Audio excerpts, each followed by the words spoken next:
Here we go.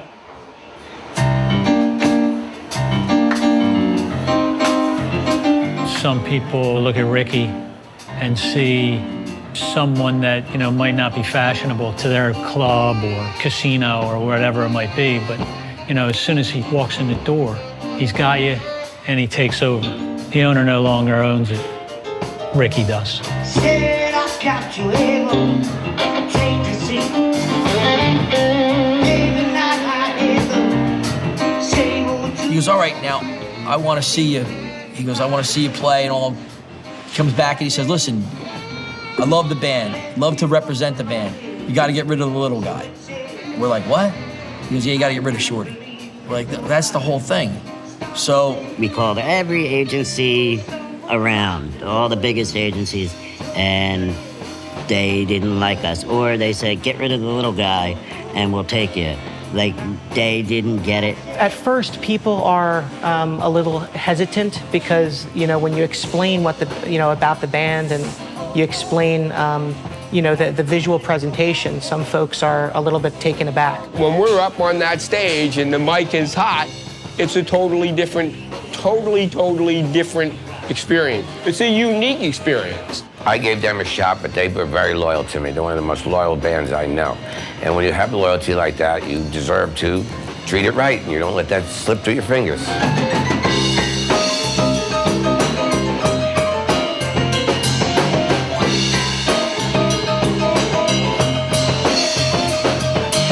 I look at Ricky sometimes and I really think he's heroic, you know, because there's so much to each and every one of these gigs. He may not, you know, carry the equipment or do any of the super strenuous stuff, but, you know, he carries the band largely from a musical standpoint. And, you know, what's Shorty Long and the Jersey Horns without Shorty Long? Oh, going. Well, I want to rock right now. I'm Shorty Long, I came to get down. I'm not internationally known, but I'm known to rock a microphone. Because girls adore me, guys adore me. I mean, even the ones that never saw me. But the way that I'm on the show, the reason why, man, I don't know. Let's go. My name is Dee Faraci. I'm a singer in the band, and I'm also Shorty's bodyguard. Shorty needs a bodyguard because whenever women get drunk, they believe that they can climb on top of him. Shorty has brittle bone disease, so he needs someone there to be able to be like, it's not okay. I have the rarest bone disease in the world. It's called osteogenesis imperfecta. There's only like 10,000 people on the planet with it. And my body doesn't produce a certain protein that enables your body to use the collagen the way it's supposed to. So I have pretty much like brittle bones. When I was born till, you know, maybe 5 or 6, like I could break a bone if I sneezed.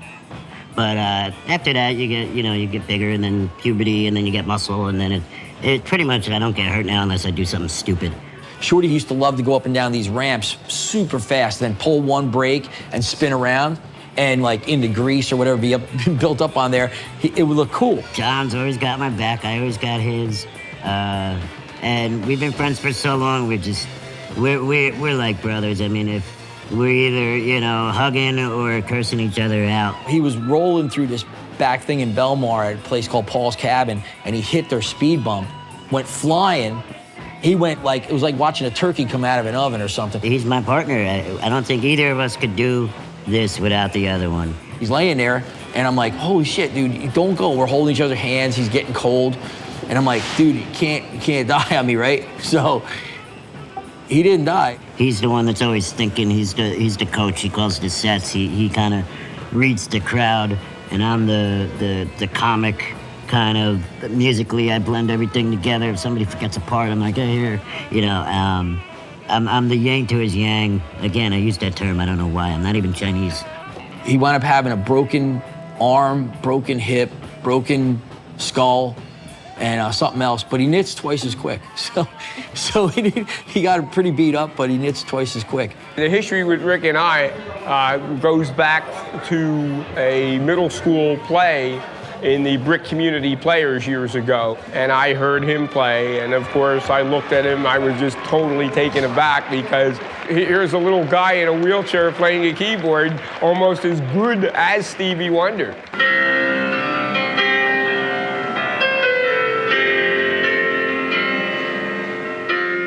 a kid, it was, I didn't do sports or anything like that, but music was the one thing I was good at, and I was better than everybody else, which, when you're 2 feet tall, anything you do better than anybody else, you just, keep hitting.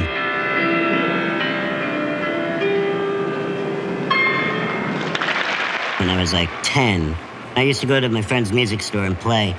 One day, somebody came and put a $5 bill on the keyboard. I'm like, wow, I didn't think you could make money doing this. So, that happened a couple times.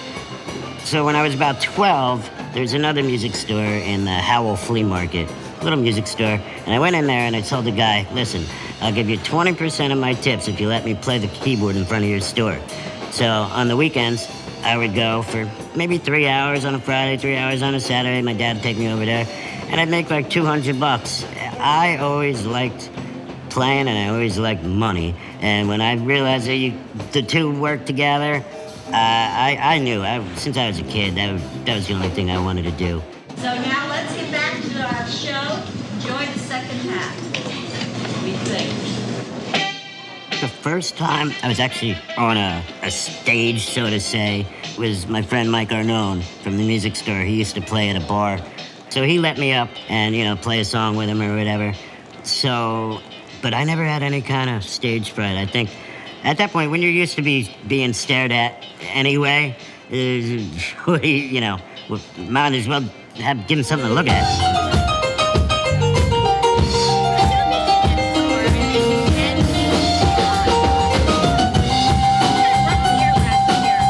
When we first started, though, it was like there was no attention on Shorty because the band was called the Fill-Ins. It wasn't called, it should have been called the Felons, but it was called the Fill-Ins. It was just because we all filled in for other bands. This dude, Nick, was way ahead of his time. He was like, fellas, let's not play so much. Let's play just a little bit, and we'll build it to a spectacle. And he was probably right in hindsight, because at least I got to meet you, which has made my life just a paradise. I know it has, honey. The first time I met John, we had a different bass player, and somehow he got slapped by the guitar player. And anyway, the next day we had to find a new bass player. So in walks John. We go downstairs and drummer's cool, Nick's cool, I'm feeling like I'm cool. And then there's this guy who plays for tips at the mall, He's like, an organ grinder kind of little dude in a wheelchair, literally 3 foot tall. He looked at me, he's like, I'm not playing with this guy. He wanted to be in a good-looking hair band. And I'm like, I'm not playing in a band with that guy. And it wasn't because of me being like prejudiced against him, just I anticipated having to move all this stuff and he didn't fit the formula that was in my head. But we just started jamming and we melded and we've been friends ever since for some weird reason. We started to jam and I saw that he could play really well. He started making fun of my mom. We started ranking each other out, or what do you call roasting each other. By the end of it, I couldn't help but love him and we started being friends. So that's how it started.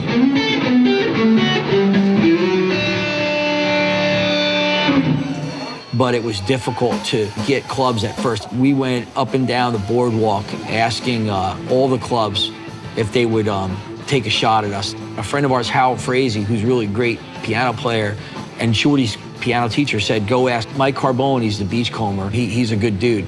So we went and asked him, and he said, all right, tell you what, come over here on Thursday at 6:30. There's all different kinds of bands out there. There's some bands that want to go out there and put on a concert and say, hey, look how good I am. And there's other bands that want to get the people involved and have a party. And they call them party bands, dance bands, but fun bands.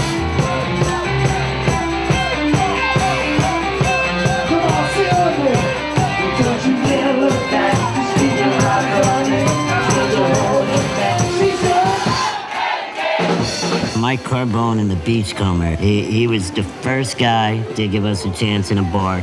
We would do open mic nights because, we were a nobody band. So that was how we started getting crowds. We would play one set. We noticed that after we got done with our first set, the crowds were leaving and nobody was staying for the open mic part. So, Mike was like, maybe you guys just play the whole night and see how it goes. We played and he goes, all right, I'll see you back here next week. And then we started doing Thursdays. In the beginning, when they first started, Ricky always was alongside the stage with his little keyboard, and he'd roll right up and start playing. And then the only thing he insisted is that Shorty had to be up on the stage. At first, we had him on the floor because we were afraid he'd fall. But Ricky was like kind of the highlight of the show, and I turned around and I said, you know, you guys, he belongs up on the stage, not in front of the stage. And ever since then, Ricky went up on the stage and became a big thing, and Shorty Long and the Jersey Horns.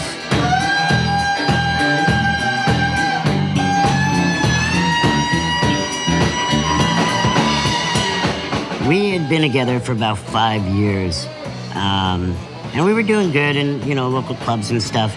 But there's a certain point, I think, where you reach, where we reached a plateau. One of the big goals we wanted to do is play Atlantic City and play in the casinos. To us, that seemed like that's where it's at. A casino won't touch you without an agent.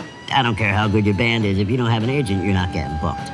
So we started looking around, and nobody would give us a shot.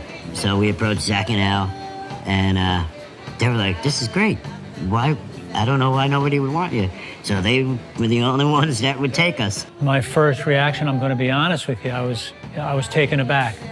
You know, because besides the obvious with Ricky being whatever he says on a given day, 3 foot tall, so that was very interesting and intriguing. Al goes, I love it. I want to do it. They took us and ran with the ball. One casino after another started hiring us, and then we were getting, you know, bigger beach clubs and bigger parties. He goes, I believe in this, and I want to see you guys do everything you want to do, and he's been the greatest ever. Zach and Al, they were the only ones that got it or even thought that we were worthy of having an agent. Initially, when they came down and they auditioned for us, they played their instruments so well. That's the thing I was impressed about the most.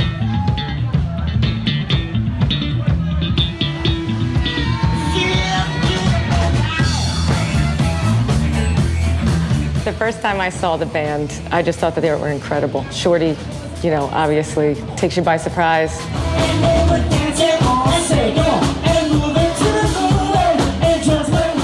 I was blown away by how talented he was.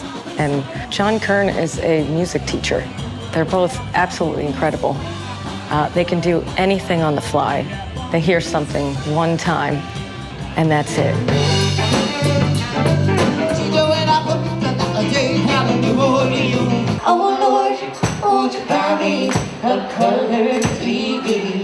I love that we have a beautiful girl who sings like a bird. It's like having the trapeze girl at the circus. I love that we have Shorty, he's like the clown. I love that we have Ronnie Brooks and more inspirational people. To me, I love that we have a tiger like the guitar player, whoever it is that we have on stage. They're always that caliber of musician that makes you go, wait a minute, they ain't phoning that in, that's a real deal.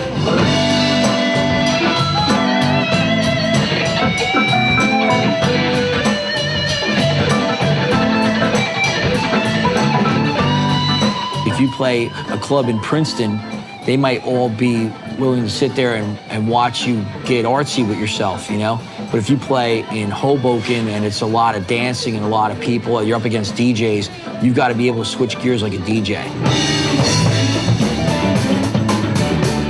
It's just a really unique ability we've developed to be able to do that. We probably have a set list of, you know, I don't know, 5,000 songs we can do. Running on a wild.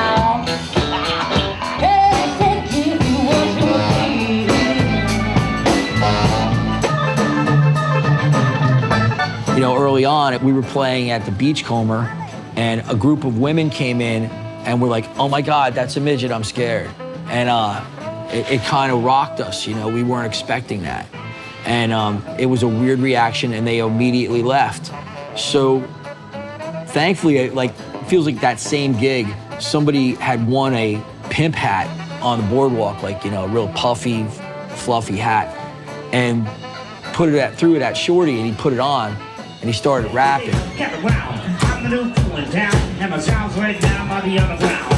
By the end of it, the crowd was going, go Shorty, go Shorty. And that made me think that he needs to be taken to the crowd as opposed to just be there and play normal.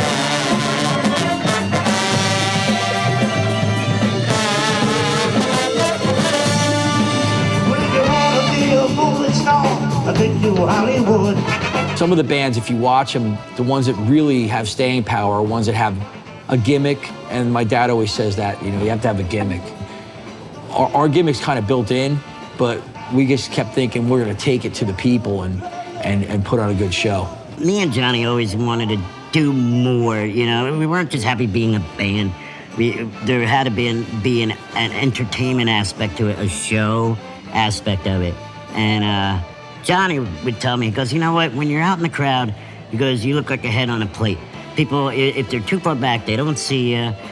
Or if they see you, they think, oh, it's just you know, look at this guy playing the keyboard, whatever. He goes, they don't get it.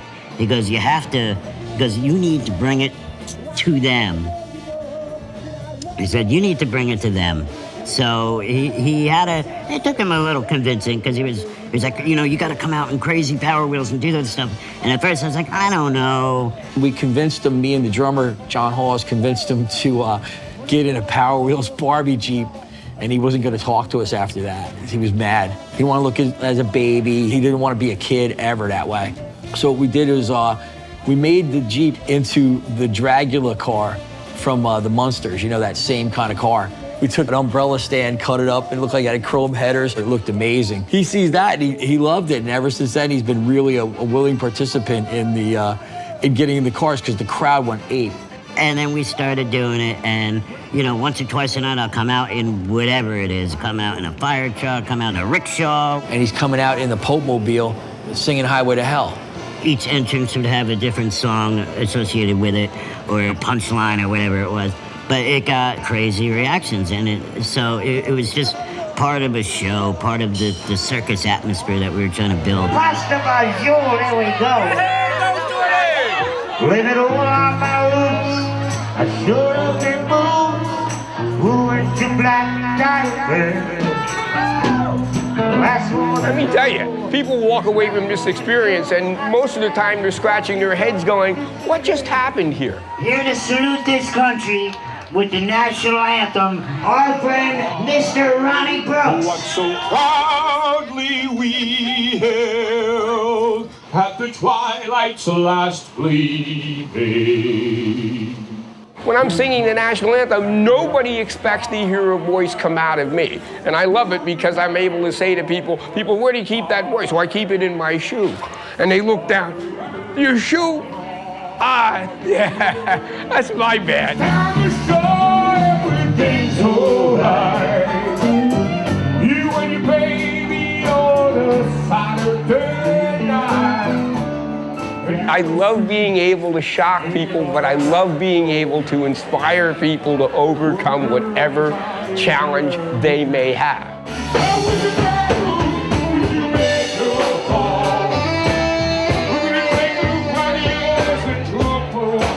Bartender will say what it would be, and I'll say I'll have a Jack and Coke.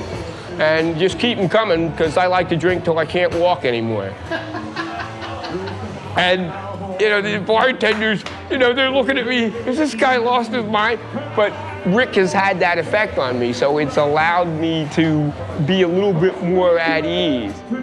When a crowd of people come in to see Shorty, it's kind of the coolest thing that you've ever witnessed, because people that would never, ever get together and talk and dance and laugh are there on the dance floor just having the best time together. And it's just such an inspirational thing. It's very disarming. And it really lets people just be who they are. And when you see the you know, faces of folks who see Shorty Long and the Jersey Horns, obviously their logo is a wheelchair, but it's not, you know, I never got the impression that the band was trying to, you know, make fun of his handicap. While some people might find, you know, some of the things offensive with Ricky and cars and motorcycles, people say you're doing him a disservice. You know, I would beg to differ, because it's the way he supports himself and his family. He enjoys it immensely. And, you know, he turns every crowd around. You know, those same naysayers that came in naysaying, they go out the door impressed. There's the organization, The Arc. The Arc deals with people with developmental disabilities. There's also the United Cerebral Palsy. And those people, we've taken a little bit of flack from them, and I try to explain to them this is a part of what our show is about. That look what we can do despite our physical limitations. Sometimes there are people that aren't comfortable with Shorty getting in the little cars, making fun of himself, or John making fun of him on the microphone. I mean, he's been my best friend pretty much. I mean, and your only friend, don't lie. What I would say to those people is, you know, he's a full-grown man. He understands exactly what he's doing. He's one of the smartest people that I've ever met in my life. So if he didn't want to do that to further his career, there's no way that Shorty would do it. When I first was involved with him, I asked, you know, how can you do that? His mother was in the audience. I said, how do you let him do that? And she said, because when you lose your sense of humor, that's the end of you.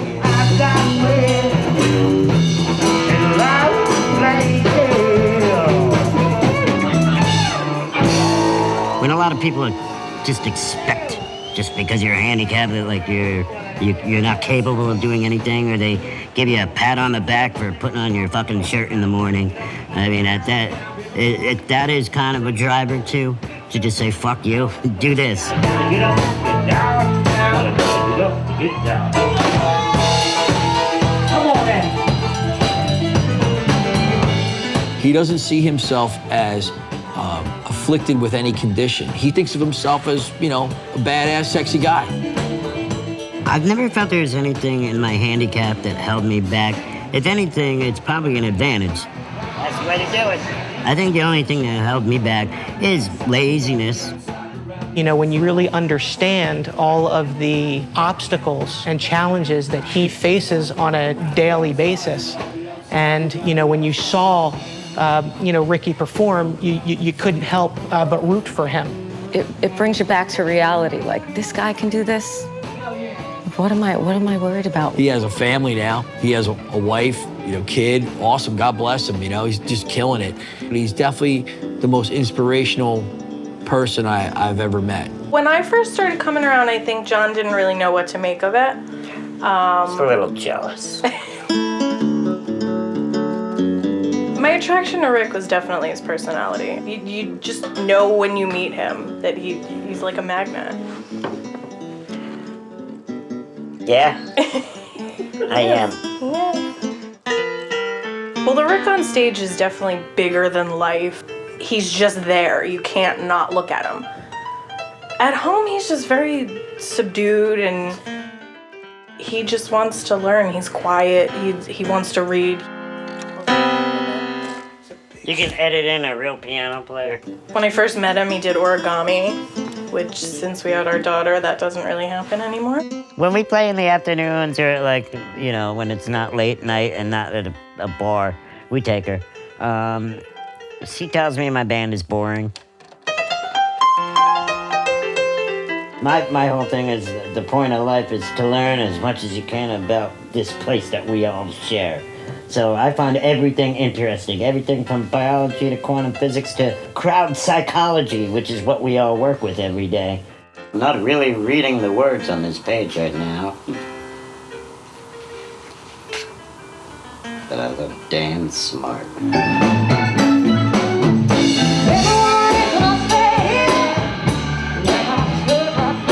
We're with each other, just in the car for thousands of hours a year.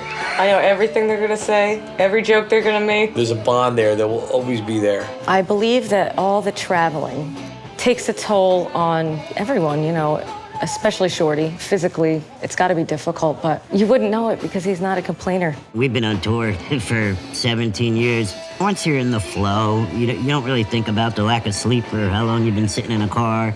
John does an amazing job with all the logistics. The logistics of that band are just overwhelming, you know, when you start thinking about it. We go through a lot of musicians because no human besides Shorty and John could ever keep up with the schedule that we keep. To a degree, every gig is different. One week we have this guest star on guitar, and another week we have this guy on guitar. The horns change, because not everybody can make 200 shows a year. We've managed to get guys that could just jump in and play.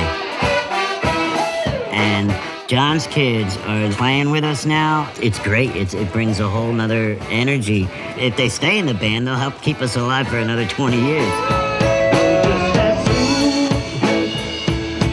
As Tennessee whiskey.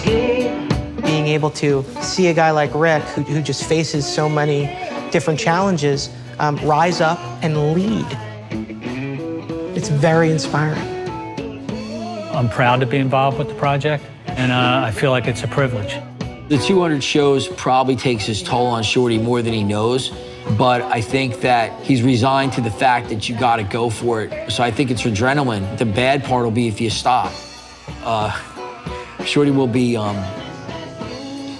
I don't know if he can stop playing. And if he can, I don't want to know what it's like. We did the pre-show for the Rolling Stones, for Paul McCartney. I mean, right there, as a cover band, I could just quit right there and that's it. 20 years almost, you know, it's amazing to see it. It feels like it's been a minute. Everything just happened, everything in the band. I don't know how it happened. I don't know how we got to where we are exactly. It's some of it's just magical to me. Please welcome Ricky Tish on the keyboard with Lady in Red.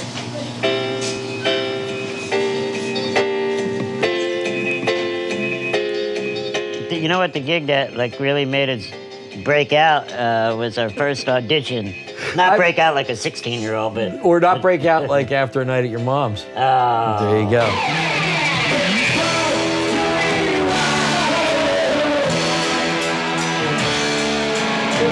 You have to attack my mom first to make them guys laugh. Go ahead. I don't have to attack your mom. Just give her $5, you can do whatever you want to her.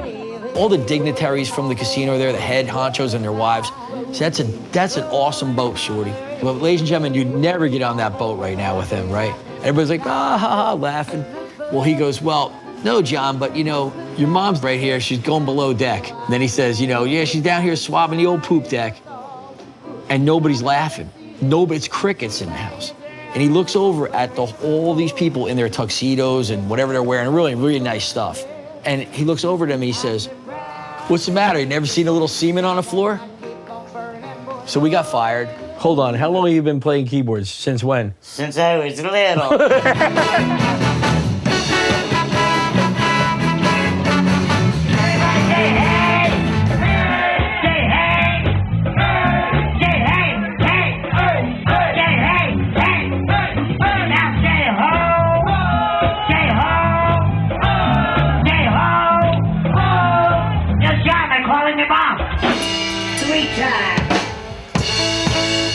There we go.